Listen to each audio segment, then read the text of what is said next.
नमस्कार प्रिय विद्यार्थियों, हमारे चैनल पर आप सभी का हार्दिक स्वागत अभिनंदन। हमने जो बहुभुज चैप्टर शुरू किया था और इस चैप्टर को अच्छी तरीके से समझा है और हमने लगभग कंप्लीट भी कर लिया है। इसके सारे क्वेश्चन आंसर थे, उनके भी हमने कुछ प्रैक्टिस शुरू की थी, लेकिन विद्यार्थियों के इस प्रकार के हमें उत्तर मिल रहे हैं कि सर आप इनके क्वेश्चन प्रैक्टिस को और सोल्व करवाइए। तो इसी कड़ी में आज इसके जो क्वेश्चंस हैं ना, उनको और अपन सोल्व करने का प्रयास कर सकते हैं, ताकि आपका जो बेसिक और अधिक से अधिक मजबूत हो और क्वेश्चन परीक्षा में आए उनमें आप आसानी से उनको सोल्व कर सकें। तो देखिए, जो अपने क्वेश्चन हैं वो इस प्रकार के हैं कि 6x² माइनस 3 माइनस 7x, ये जो आपका क्वेश्चन है इसमें क्या करना है कि द्विघात बहुपद के शून्य और गुणांकों में क्या संबंध है, इसको हम हल करना चाहते हैं। तो पहला जो क्वेश्चन है उसको अपन वैसे कल कर चुके हैं इसको, लेकिन एक बार वापस करते हैं। इसी प्रकार क्वेश्चन हमने पहले किया है, ये नेक्स्ट क्वेश्चन है। तो पहले सबसे पहले इस क्वेश्चन को आप x की घटती घातों में व्यवस्थित कर ले। जैसे यहाँ 6x² माइनस 3 और माइनस 7x लिखा हुआ है, तो पदों को x की घटती घातों के हिसाब से व्यवस्थित करें। घटती घातों का मतलब क्या है कि ये x की घात 2 है, फिर यहाँ x का पद नहीं था और ये आगे वाला पद था, उसमें x की घात 1 थी।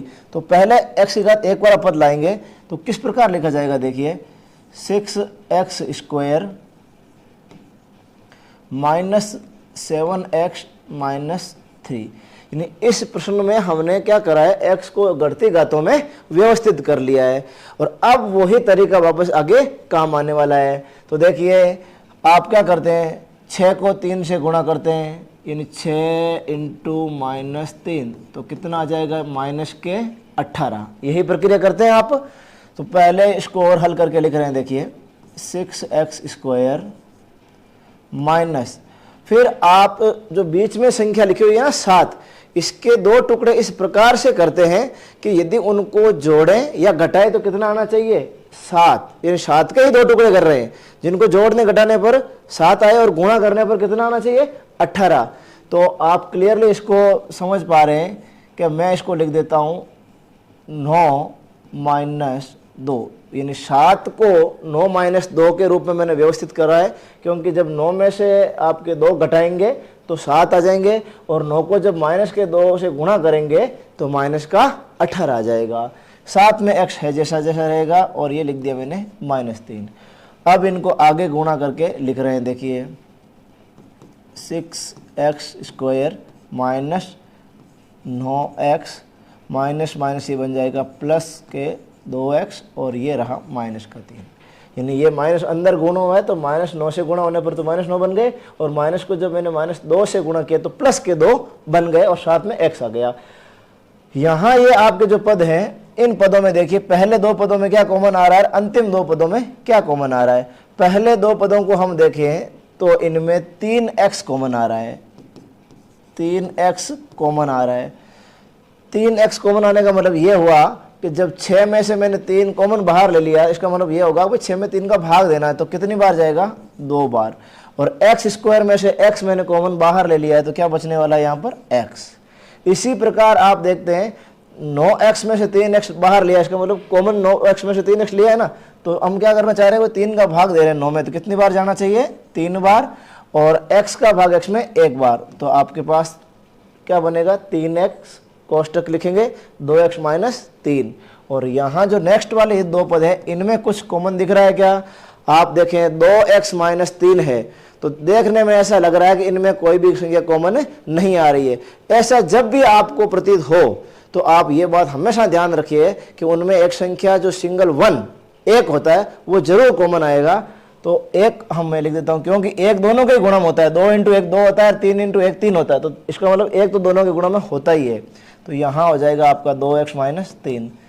अब देखिए ये 2x माइनस 3 है, ये भी 2x माइनस 3 है, तो मैं इसको हल करके इस प्रकार लिख सकता हूँ 2x माइनस 3, और ये जो बचेगा 3x प्लस 1 बचेगा। हमने इस क्वेश्चन में सबसे पहले घातों को व्यवस्थित किया था, व्यवस्थित करके फिर हमने इसके गुणनखंड प्राप्त कर लिए हैं। गुणनखंड करने के बाद जो हमें काम करना होता है, इसके शून्य को ज्ञात करना, और शून्यकों के लिए हम क्या करते हैं, इन गुणनखंडों के बराबर में 0 रखते हैं। तो रख देते हैं 0 सबसे पहले, यहाँ शब्द लिख रहे हैं शून्यकों के लिए, ये हो गया शून्यकों के लिए। तो शून्यकों के लिए हम क्या करते हैं, बराबर में 0 रखते हैं। तो ये हो गया 2x माइनस 3 और 3x प्लस 1 और बराबर में क्या रखेंगे 0। और अब इनके अलग अलग गुणनखंडों को 0 के बराबर करेंगे तो ये हो गया 2x माइनस 3 बराबर 0 या 3x प्लस 1 बराबर 0। अलग अलग पदों में x के मान निकालेंगे तो ये आ जाएगा आपका 2x बराबर 3, तो x बराबर बन जाएगा 3/2, यानी पहला मान आपके पास 3/2 आ गया है। और इस गुणनखंड को जब बराबर रखेंगे 0 के तो क्या मिलेगा 3x बराबर -1 कहेंगे तो x बराबर हो जाएगा आपका -1/3, यानी 3 बटा में चले जाएंगे। देखिए x के 2 मान प्राप्त हो गए। जब इस प्रकार के 2 मान आपको प्राप्त होते हैं इन शून्यकों को क्या नाम देते हैं, हमने आसानी से पढ़ा, कई बार पढ़ लिया, पिछले जो 2 वीडियो देखे हैं उन 2 वीडियो में बार बार हमने सीखा है कि जब शून्य को प्राप्त हो जाते हैं तो उनको अपन नाम अल्फा और बीटा दे सकते हैं। तो अल्फा बराबर यहाँ क्या करेंगे 3/2 और बीटा के बराबर में हम क्या लिखेंगे -1/3। ये आपके 2 शून्यक आए हुए हैं। इसी प्रकार अब जब शून्यक तो आपके आ गए, गुणांक कहाँ है, यानी इस बहुपद के x² और x के गुणांकों को भी तो नोट करते हैं, तभी तो शून्यकों में और गुणांकों में संबंध दे पाएंगे। तो नोट करते हैं, या ऐसा लिख सकते हैं कि मानक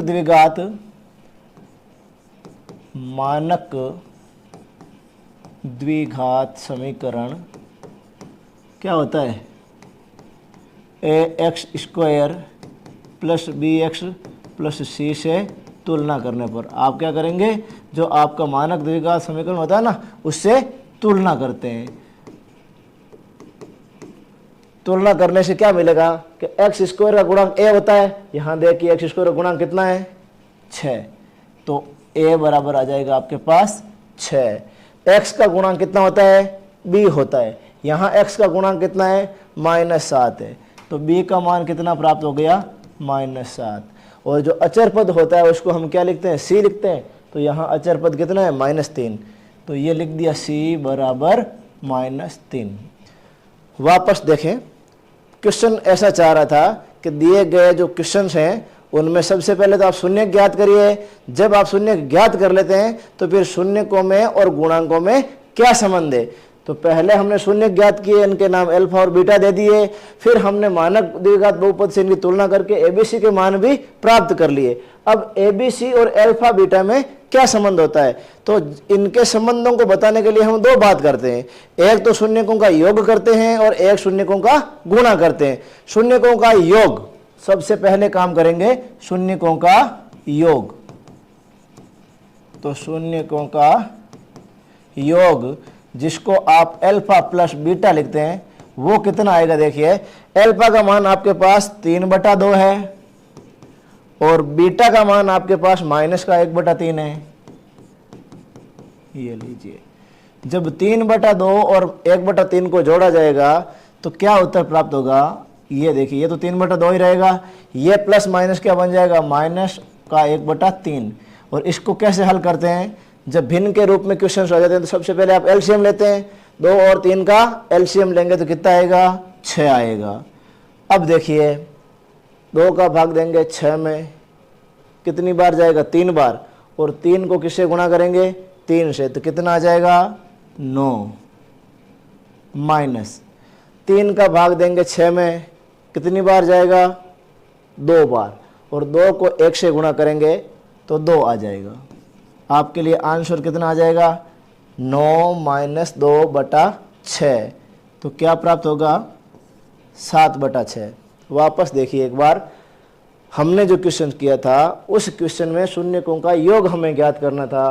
तो एक तो आया था शून्य अल्फा, ये जो 3/2 और बीटा -1/3, इन दोनों को मैंने योग के रूप में लिखा। योग के रूप में लिखने का फिर प्लस और माइनस, यहाँ पे माइनस बन गया था।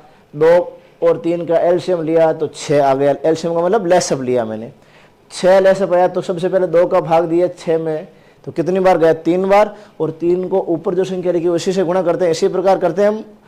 फिर आपने यहाँ तो 9 लिख दिया, ये माइनस का चिन्ह था तो मैंने माइनस लिखा। अब 3 का भाग दिया है 6 में तो 2 बार ही जाएगा, और 2 को जब 1 से गुणा करेंगे तो 2 आ जाएंगे। वापस इनको हल करा तो 7/6 उत्तर हमें प्राप्त हुआ है। ये तो शून्यकों का योग आ गया। अब शून्यकों का योग आया है तो हम पे ऐसा सीखा है कि जो बहुपद के गुणांक और शून्यकों का जब भी संबंध बताते हैं ना, तो शून्यकों का योग है वो माइनस बी बटा ए के बराबर आता है। तो माइनस बी बटा ए का मान भी तो निकालना पड़ेगा आपको।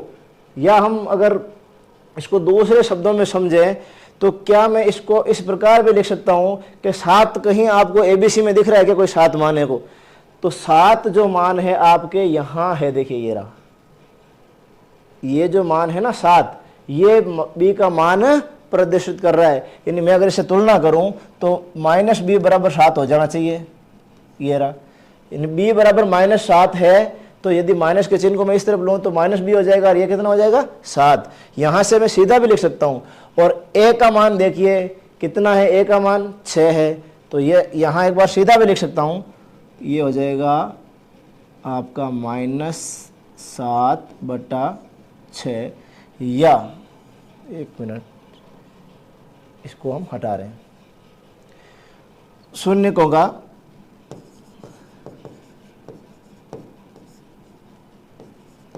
योग, यहाँ हमने अल्फा प्लस बीटा लिखा और यहाँ माइनस बी बटा ए के बराबर आता है, तो माइनस बी बटा ए का मान भी निकाल रहे हैं। तो माइनस बी बटा ए का मान कितना आएगा, देखिए ये तो रहा माइनस का चिन्ह, और बी का मान कितना आ रहा है, बी का मान -7, तो ये लिख दिया मैंने माइनस के साथ, माइनस का 7 और बटा ए का मान हो गया 6। यहाँ देखें माइनस माइनस प्लस बन जाएगा और उत्तर कितना आ जाएगा 7/6। तो हम इन दोनों मानों को अगर देखें तो ये 7/6 और ये भी 7/6। इससे क्या स्पष्ट हुआ है कि भाई जो अल्फा प्लस बीटा का मान है वो माइनस बी बटा ए के बराबर आ रहा है। तो आप लास्ट में एक अंत में ये लाइन लिखें, अतः स्पष्ट है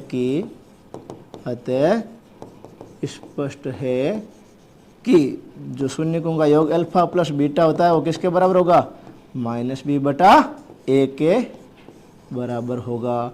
यानी अच्छी तरीके से हम इस क्वेश्चन को समझ पा रहे हैं। और देखें ये तो हो गया आपके शून्यकों का योग। अब हम क्या कर रहे हैं, शून्यकों का गुणा कर रहे हैं।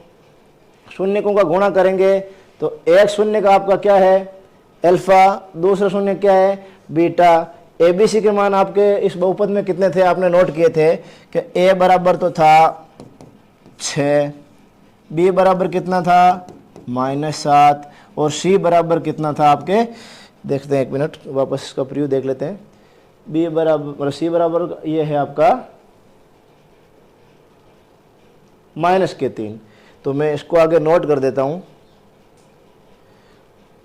सी बराबर -3, यानी एबीसी के मान आ गए।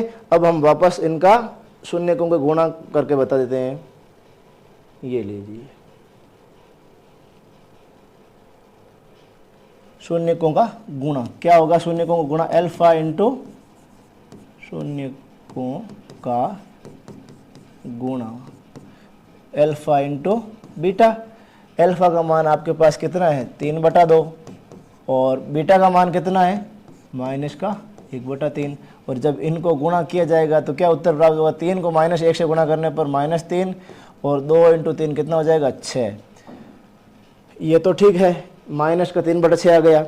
अब आपको पता है कि जब इनके संबंध बताते हैं तो गुणांकों में क्या संबंध आएगा, वो सी बटा ए के बराबर आना चाहिए। तो सी बटा ए के मान की जरूरत पड़ेगी कि नहीं पड़ेगी, बिल्कुल सी बटा ए के मान की जरूरत पड़ेगी। तो हम सी बटा ए का मान भी निकाल लेते हैं। सी बटा ए का मान जब इससे निकालेंगे तो सी कितना है, देखिए ये राशि का मान -3 और ए का मान कितना है 6, तो ये -3/6 है। तो शून्यकों का गुणा जब अल्फा इंटू बीटा किया वो भी -3/6 और सी बटा ए का मान निकला वो भी -3/6। तो दोनों मान बराबर आ रहे हैं। तो आप एक लाइन वही वापस यहाँ लिखें, स्पष्ट है कि शून्यकों का गुणा जो अल्फा इंटू बीटा होगा वो किसके बराबर आ रहा है, सी बटा ए के बराबर। तो आसानी से आप समझ पा रहे होंगे कि जब भी बहुपद के शून्यकों और गुणांकों में संबंध बताया जाएगा तो आप इन्हीं दोनों बातों का बार बार प्रयोग करेंगे कि भाई इनके शून्यकों का योग जो अल्फा प्लस बीटा होता है वो माइनस बी बटा ए के बराबर आएगा, और जो शून्यकों का गुणा अल्फा इंटू बीटा होता है वो सी बटा ए के बराबर आएगा। यानी अल्फा प्लस बीटा बराबर तो आएगा माइनस बी बटा ए, और अल्फा इंटू बीटा है वो बराबर आएगा सी बटा ए के।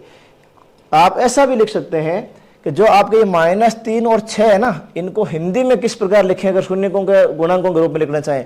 जब अल्फा इंटू बीटा शून्यकों को गुणा करके आपने लिखा और उत्तर आपको -3/6 आया ना, तो हम यहां से देख के भी लिख सकते हैं। कैसे? ये -3 तो पहले से लगा हुआ है, और ये -3 है क्या? -3 वास्तव में क्या था? अचर पद ही तो था। तो मैं लिख देता हूं भाई -3 तो अचर पद है, तो ये हो गया है अचर पद। और ये 6 क्या था? जब हमने बहुपद के ये गुणांकों को देखा था द्विपद में, तो इसके गुणांकों में ये 6 क्या था? 6 वास्तव में ए है, और ए क्या था? एक्स स्क्वायर का गुणांक। तो ये अचर पद बटा एक्स स्क्वायर का गुणांक, इस प्रकार भी आप लिख सकते हैं। और नहीं लिखे तो कोई दिक्कत नहीं, आप शून्यकों का गुणा alpha into beta equal to C बटा ए होता है, इस प्रकार भी लिखें तो आपका क्वेश्चन पूरा पूरा सही माना जाएगा।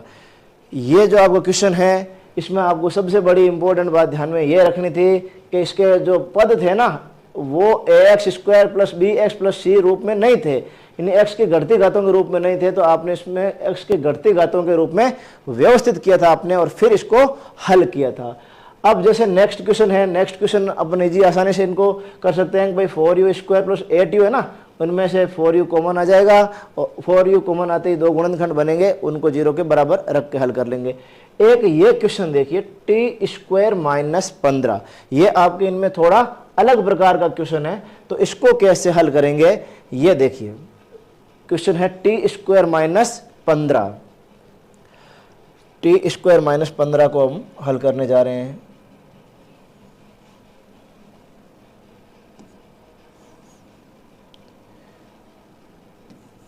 टी स्क्वायर -15,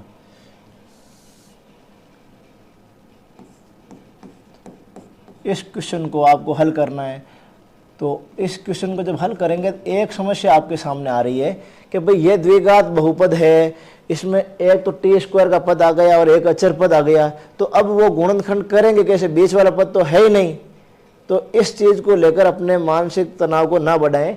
आपको क्या करना है, सीधा सीधा आप शून्य ज्ञात करते हो पहले, और शून्य के ज्ञात करने के लिए आपको क्या करना होता है? बराबर 0 रखते हैं, तो सीधा ही बराबर 0 रखें। कैसे? यहाँ हम एक लाइन लिखेंगे कि भाई शून्यकों के लिए ये द्विघात बहुपद तो है ही है, द्विघात बहुपद तो है ही है, इसमें एक्स का पद नहीं है, उससे कोई फर्क नहीं पड़ने वाला। तो शून्यकों के लिए लिखेंगे तो टी स्क्वायर -15 बराबर कितना रखेंगे? 0 रखेंगे।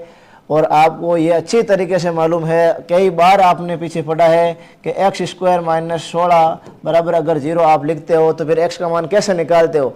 आपका क्या करोगे? एक्स यहाँ लिखोगे, 16 को बराबर के दूसरी, एक्स स्क्वायर को यहाँ लिखेंगे और 16 को बराबर के दूसरी तरफ भेजेंगे। फिर जब एक्स का मान निकालेंगे तो आपको पता है यहाँ प्लस माइनस दोनों चिन्ह साथ में आते हैं, और इस तरफ रूट लग जाता है, और आराम से आप एक्स के मान बता सकते हैं कि इसके मान +-4 आते हैं। अगर ऐसा कोई क्वेश्चन कहीं आपने किया हो तो, नहीं किया है तो ये क्वेश्चन सोल्व करके देखते हैं। देखिए इस क्वेश्चन में क्या करना था, टी स्क्वायर -15 बराबर 0 है, तो मैं टी स्क्वायर बराबर 15 लिख सकता हूँ, क्योंकि जब 15 बराबर के दूसरी तरफ जाएंगे तो क्या होने वाला है, इसका चिन्ह बदलेगा। अब जब मान आपको टी का निकालना है, हम तो यही तो चाहते हैं शून्य निकले, और शून्य का मतलब यहाँ चर कौन था, चर टी है ना, तो टी के 2 मान निकल जाएंगे। और वो 2 मान किस प्रकार निकलेंगे, वो यहाँ से स्क्वायर हटेगा ना, तो यहाँ हमेशा ध्यान रखिए जब भी एक तरफ से स्क्वायर हटता है तो दूसरी तरफ तो आप रूट लगा देते हैं और साथ में प्लस माइनस दोनों चिन्ह लगाते हैं। ये भी द्विघात बहुपद के जब क्वेश्चन आगे और पढ़ेंगे चैप्टर 4 में तो वहाँ हम सीखेंगे। तो टी के मान आपके पास 2 आ गए, एक तो आ गया टी बराबर प्लस के रूट 15 और एक आपके पास टी का मान आ गया माइनस के रूट 15। 2 मान आ जाते हैं तो आपको पता है पहले मान को आप नाम देते हो अल्फा, तो ये हो गया है आपका रूट 15 और बीटा इसका मान हो गया माइनस के रूट 15। जब अल्फा और बीटा के मान आ जाते हैं तो फिर हम क्या करते हैं, शून्यकों के गुणांक, ये जो शून्यकों का योग भी करते हैं और शून्यकों का गुणा भी करते हैं। साथ ही साथ इनके ए बी सी के साथ क्या संबंध है इसको भी बताते हैं। तो सबसे पहले हम शून्यकों का योग और गुणा ज्ञात करना चाहेंगे, लेकिन इस बात को माइंड में जरूर रखिए कि इनके हम आपके साथ में गुणांकों के साथ संबंध क्या होगा ये बताने का प्रयास भी करेंगे। तो एबीसी के मान भी जरूर लिखें। तुलना करते हैं, वही बात है, मानक द्विघात समीकरण तो ऐसा ही होता है कि भाई X square plus B X plus C. तो एक्स स्क्वायर, यहाँ एक्स स्क्वायर काम कौन कर रहा है? टी कर रहा है, तो टी के गुणा में कितना है? एक। तो ए का मान कितना हो गया हमारे पास? एक हो गया है। बी जो होता है वो x का गुणांक होता है। x का गुणांक का मतलब यहाँ जब t था ना तो टी स्क्वायर का पद है, लेकिन टी वाला तो पद ही नहीं है। जब टी का पद ही नहीं है तो गुणांक क्या हो जाएगा? 0, यानी b का मान 0। अब अंतिम पद होता है उसको हम क्या कहते हैं? जिसके साथ t या x से कुछ दिखता ही नहीं है तो वो होता है अचर पद। तो अचर पद को किससे लिखते हैं? c से। अब देखिए c का मान कितना हो गया? -15। ये ए बी सी के मान आ गए हैं और यह अल्फा बीटा के मान। तो अब आपके लिए बिल्कुल दिक्कत नहीं है, आप एक तो निकालते हैं अल्फा प्लस बीटा का मान, यानी शून्यकों का योग। अल्फा प्लस बीटा कितना आएगा? √15, और इसी में आप क्या जोड़ देंगे? माइनस के √15, यानी शून्यकों का योग कर दें आप। तो ये तो हो गया √15 प्लस माइनस क्या बन जाएगा? माइनस। ये लीजिए उत्तर कितना प्राप्त होगा? यानी √15 में से √15 घट जाएगा तो उत्तर हो गया 0। अब ये तो 0 प्राप्त हो गया, यहाँ शून्यकों का और गुणांकों का संबंध क्या है? तो हमने अच्छे तरीके से पढ़ लिया था कि भाई जो अल्फा प्लस बीटा होता है वो किसके बराबर होता है? -b/a के बराबर। तो -b/a के मान की जरूरत पड़ेगी ना, तो -b/a का मान निकाल लेते हैं।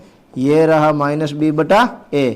तो -b/a के हिसाब से ये माइनस का चिन्ह तो आ गया। b का मान यहाँ कितना है? 0, और a का मान कितना है? 1, a या 1 कह सकते हैं। अब 0 में जब 1 का भाग देंगे तो उत्तर तो 0 ही प्राप्त होगा, क्योंकि 0 में किसी भी संख्या का भाग दे दीजिए उत्तर 0 ही आता है। तो ये आपके उत्तर आ गया 0। दोनों को देखें, अल्फा प्लस बीटा का मान 0, -b/a का मान 0। इससे क्या आपको अनुभव हो रहा है? क्या उत्तर लिखेंगे कि यहाँ ये स्पष्ट है कि अल्फा प्लस बीटा का मान किसके बराबर है? -b/a के। तो लिख देंगे अतः स्पष्ट है कि अल्फा प्लस बीटा जो है ना वो -b/a के बराबर है। बस यही क्वेश्चन आपको शून्यकों में और गुणकों में संबंध बता रहा है। भाई ये तो मैंने कह दिया कि भाई योग जो है वो -b/a के बराबर आ गया, तो गुणा भी तो निकालना पड़ता है। एक गुणा और कर लेते हैं। तो शून्यकों का गुणा किस प्रकार होगा? बहुत छोटा सा गुणा होगा, अभी देखते हैं। ये लीजिए, शून्यकों के गुणा को हम किससे लिखते हैं? अल्फा इंटू बीटा, यानी ये हो गया शून्यकों का गुणा। देखिए अल्फा का मान आपके पास कितना है? पहला मान अल्फा का जो था वो था √15। तो ये लीजिए मैंने लिख दिया √15, और इसको आप किससे गुणा करेंगे? बीटा से। और बीटा का मान कितना था? यहाँ देखिए बीटा का मान माइनस के √15। अल्फा का मान तो था √15, बीटा का मान माइनस के √15। आपको पता है ये प्लस की संख्या और ये माइनस की संख्या आपस में गुणा होगी तो आएगा माइनस का आंसर। और √15 को √15 से गुणा करेंगे तो क्या बन जाएगा? √15 का स्क्वायर। और √15 का जब स्क्वायर करेंगे तो आपका फाइनल आंसर कितना आ जाएगा? 15। यानी √15 का जब स्क्वायर करेंगे तो कितना आएगा? 15। और माइनस का चिन्ह पहले से आगे रहेगा ये, क्योंकि ये प्लस की संख्या थी और ये माइनस की। प्लस माइनस क्या होता है? माइनस। अब अल्फा इंटू बीटा तो निकाल लिया, शून्यकों का गुणांकों के साथ क्या संबंध होता है? तो आपको पता है ये c/a के बराबर आना चाहिए। तो c/a का मान निकालते हैं, देखो होता है कि नहीं होता बराबर। c/a यहाँ से देखें, c का मान कितना? -15। a का मान कितना? 1। और आपको पता है कि -15 में जब 1 का भाग दिया जाएगा तो उत्तर कितना आ जाएगा? -15। तो अल्फा इंटू बीटा का मान भी -15 और c/a का मान भी -15। तो स्पष्ट हो गया है, यानी स्पष्ट है कि आपका अल्फा इंटू बीटा का जो मान होगा वो किसके बराबर आएगा? c/a के बराबर आएगा। इस प्रकार कह सकते हैं कि जो भी क्वेश्चंस आपके सामने आते हैं उनको आप अच्छी तरीके से पढ़ें, उनके गुणांकों ABC को अच्छी तरीके से समझें कि A क्या होता है, B क्या होता है और C क्या होता है। जब आपके पास ABC की समझ आ गई और शून्य निकालने की समझ आ गई तो फिर किसी भी क्वेश्चन में हमारे सामने दिक्कत नहीं होने वाली है। तो आप अच्छी तरीके से इन क्वेश्चनों को एक बार पुनः देखें और फिर बाकी जो भी क्वेश्चंस हैं उनको करने का प्रयास कीजिए। ये चैप्टर लगभग अपना कंप्लीट हो चुका है। कोशिश करेंगे कि अभी तक के जितने भी बोर्ड में क्वेश्चन आएंगे उनका एक स्पेशल वीडियो आपको जरूर देंगे, ताकि ये आप समझ सकेंगे भाई बोर्ड में क्वेश्चन आए तो उनको हम हेल्प कैसे करें और किस प्रकार के क्वेश्चन आ सकते हैं। तो बने रहिए हमारे चैनल पर। इसके लिए थैंक यू।